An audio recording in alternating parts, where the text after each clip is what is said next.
सहायक अध्यापक हैं, हम प्रधान अध्यापक हैं, तो आप गर्व करते हैं ना उस चीज़ पर। और मेरा ये मानना है कि जीवन में जिस चीज़ पर आप गर्व करो, जिस चीज़ से आपकी पहचान है, उस चीज़ से आपकी वफादारी होनी चाहिए। निश्चित ही चैलेंजेस बड़े हैं। गांव के बच्चों को स्कूल में और टीचरों को जो सेंसिटाइजेशन होता है उतना नहीं हो पाता, मैं मानता हूँ। आप कहेंगे किसी गांव वाले से तो अरे बात साहब पढ़ा लीजिए, जो करना है कर लीजिए, ये आपके सामने चैलेंज आता है। लेकिन यहाँ आपको हिम्मत नहीं हारनी है, क्योंकि उन बच्चों का आपके अलावा फिर कोई और है नहीं, ये भी आप समझ के चलिए। और इतनी तरक्की इस विभाग में करी है, और मुझे उम्मीद है कि जिस पद से आपकी पहचान समाज में है, आप अपने आप को इंट्रोड्यूस करते हो, आप अपने घर के आगे नेम प्लेट लगाते हो और आप गर्व से कहते हो कि हम सरकार के अधिकारी हैं, कर्मचारी हैं, तो मेरा ये मानना है कि आपको इस पद के प्रति अपनी वफादारी, अपना कर्तव्य और मेहनत वो आपको रखनी चाहिए। भाई हम हर स्कूल चेक नहीं कर सकते, हम हर कमरा चेक नहीं कर सकते, दूर दराज गाँव हैं, और मैंने तो बहुत ही क्लोजली इस डिपार्टमेंट को देखा है। और मैंने ऐसे विद्यालय भी देखे हैं कि जहाँ टीचर बहुत मोटिवेटेड है, इंफ्रास्ट्रक्चर नहीं है, बहुत 150 बच्चे उसमें एडमिट कर रखे हैं, और बड़ा गर्व होता है। और आप कई बार अफसोस भी होता है कि हम लोग यहाँ कुछ ज़्यादा कर नहीं पा रहे, वहाँ टीचरों की भी कमी रहती है, सिर्फ एक टीचर ही पढ़ा रहे हैं, 2 टीचर ही पढ़ा रहे हैं। लेकिन इन्हीं चैलेंजेस के साथ हमको आगे बढ़ना है। और बच्चों एक बात और ध्यान रखना, जो शिक्षा का जो अभी तक जो समय था, ये मेरा व्यक्तिगत मानना है, ये एक पढ़ने लिखने डिग्री परसेंटेज का ये समय है। लेकिन जो आज का समय है वो स्किल का समय है। आजकल बच्चों को स्किल की जरूरत है। अब वो समय गए जब हम लोग समझते थे कि 90% आते थे। हमको आज भी याद है कि हमारा जब 10th में 90.4 आया था, तो पूरे जनपद में CBSE में सिर्फ 8 या 6 बच्चों के आए थे 90%। लेकिन आज आप देखें तो आज स्किल का जमाना है, बच्चों के अंदर स्किल आनी चाहिए।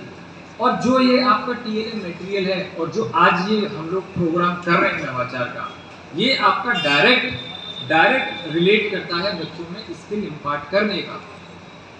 और मैं अपने टीचरों से और अपने अधिकारियों से यही कहूँगा कि आप अपने जो ओहदा है इस पर गर्व करिए, और इन बच्चों के अंदर जो स्किल्स डेवलप करने हैं वो आपको करने हैं। ऑपरेशन कायाकल्प से चीज़ें सुधरी हैं, और भी आगे सुधार की ज़रूरत है, क्योंकि पहले जो विद्यालय होते थे उसमें स्थितियाँ क्या होती थी और क्या आज हैं, ये काफ़ी चेंज हुआ है।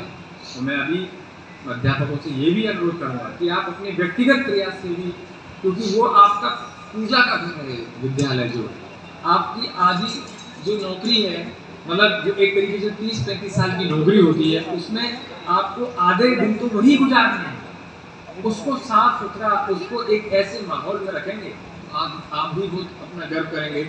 और आज जो समय जो अपनी नौकरी को एंजॉय करता है, उसमें मेहनत देता है, वो आपको ना प्रसन्नचित्त मिलेगा। मैंने ऐसे टीचर देखे जो हमेशा स्माइलिंग फेस रखेंगे, और हर उससे क्या कहते हैं विविधा जो होती है स्कूलों में, वो उनके लिए वो छूटी होती है। और लेकिन आप उनका जोश देखें, उनका आप चेहरे की रौनक देखें, और वो उनके बच्चों का आप कॉन्फिडेंस देखें, वो बहुत अलग मिलेगा। तो क्या हमारे ऐसे हर विद्यालय के टीचर नहीं हो सकते? ये सोचने का विषय है। और बहुत से जो अध्यापक हैं, छोटी छोटी चीज़ें होती हैं, स्कूल टाइम से ना पहुंचना, आप छुट्टी कर लेना, ये मैं आपको बता रहा हूँ। आपको यहाँ की आंखें नहीं देख रही हैं, लेकिन वहाँ की आंखें तो देख रही हैं। तो ये सब चीज़ें भी आपको ध्यान रखनी है। हम लोगों का जो समय होता है, तो स्कूल में आपको 5 से 6 घंटे रहना होता है, बाकी तो आपके 18 घंटे 16 घंटे आपके सोएंगे हैं। लेकिन आप अगर अधिकारियों का समय देखेंगे तो आप ताजुब करेंगे कि 12 से 14 घंटे की वर्किंग होती है हम लोगों की। और मैं जितने भी यहाँ पर अध्यापक हैं, जितने भी बच्चे हैं, बच्चों हिम्मत कभी नहीं हारनी है। कोई स्कूल छोटा बड़ा नहीं होता। यहाँ 90% अधिकारी कर्मचारी, आप हमारे कलेक्ट्रेट आए, विकास भवन आए, सब प्राथमिक विद्यालयों से पढ़े। मैं आपको बता रहा हूँ, हम लोग भी प्राथमिक विद्यालयों से पढ़े, और हम लोगों में जो अनुशासन, जो छाप और जो एक इमेजिनेशन हमारे टीचरों ने दिया, वो इतना स्ट्रॉन्ग फुटप्रिंट था हमारे माइंड में कि हम लोग इतना बड़ा एग्जाम क्रैक कर गए। ना कोई गाइडेंस थी, ना हमारे पेरेंट्स को कुछ पता था। मैं आपको सच बता रहा हूँ, पहली मेरे घर में पहली नौकरी, पहले पढ़ने वाला, पहला ग्रेजुएट, और इस मुकाम पर हम लोगों को पहुंचाया तो सिर्फ ये अध्यापकों की वजह से रहा। मैं आपको सच बता रहा हूँ। और कौन बच्चा आपका किस ऊंचाइयों पर पहुंच जाए, ये अध्यापक भी नहीं कल्पना कर सकता। उसको नहीं पता कि उनका कौन बच्चा किस लेवल पर पहुंचेगा।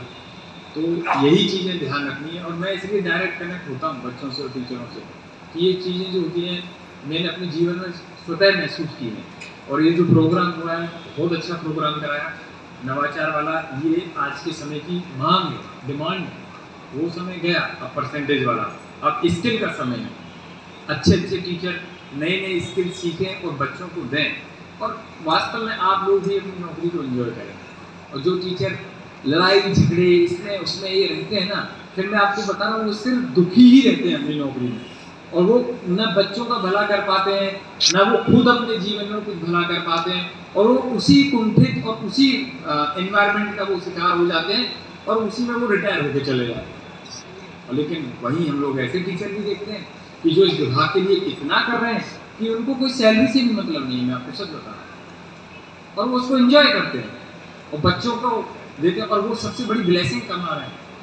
वो उस तबके की ब्लेसिंग कमा रहे हैं जो अफोर्ड नहीं कर सकता बच्चों को वहाँ भेज रहे हैं। सरकार ने बहुत चीज़ें बदली हैं, और मैं उम्मीद करता हूँ कि जो हमारा रामपुर जनपद है, उसमें जितने भी यहाँ के अधिकारी हैं, पदाधिकारीगण हैं, बेसिक शिक्षा के जितने भी खंड शिक्षा अधिकारी हैं, इस भावना से जो मैंने आज व्यक्त करी है अपनी, इस भावना से काम करेंगे, और आगे जितने भी बच्चे हैं वो कहाँ किस ऊंचाइयों पर पहुँचे आपको याद करेंगे। धन्यवाद।